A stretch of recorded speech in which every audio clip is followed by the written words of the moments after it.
Le soleil a rendez-vous avec la lune, mais la lune n'est pas là. Ah, bon, allez, j'arrête, je chante comme une casserole. Mais l'important, c'est de savoir que le premier atlas dédié à la lune a été réalisé au XVIIe siècle par un Polonais qui l'a offert à Louis XIV. Et cet atlas est conservé ici, exactement à la Bibliothèque nationale de France. Il est dans la réserve des livres rares. Et Jean-Marc Chatelain va nous le présenter. Suivez-moi.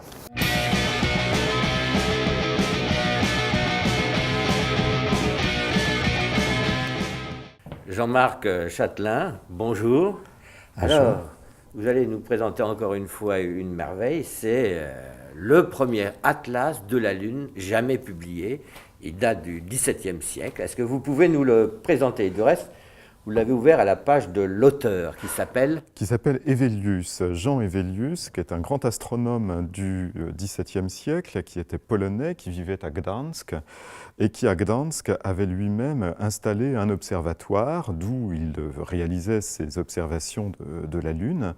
Observatoire qui était très connu à travers toute l'Europe et visité par des tas de personnages. Lui-même était en relation avec tous les plus grands savants de son temps, échangeait ses observations astronomiques avec eux. Il observe la Lune, les différentes phases de la Lune, et il réalise au milieu du XVIIe siècle, en 1647, il fait imprimer ce livre qui est la synthèse de ses observations, où il décrit son observatoire, il décrit les instruments qu'il a lui-même fabriqués pour pouvoir observer la Lune, et il se fait représenter, vous le voyez, sur les toits de Gdansk, en train d'observer. Il est plutôt un magicien, du reste. Je pense que c'est plutôt un costume polonais du XVIIe siècle, du milieu du XVIIe siècle, d'un savant. Il y avait déjà des lunettes astronomiques. Bien sûr. Alors, ce sont des gravures, des peintures Ce sont des gravures, des gravures sur cuivre.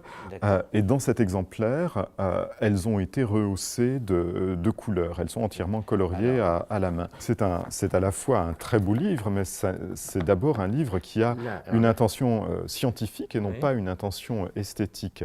Et donc, là, vous voyez, il y a tout un petit système avec une petite ficelle qui permet de tenir. Elle est de l'époque, elle est du XVIIe siècle, et cela permet de faire tourner une figure sur une autre, ce qui permet du coup d'avoir l'échelle, les grades, voilà. Enfin, c'est un système de cadran, si vous voulez.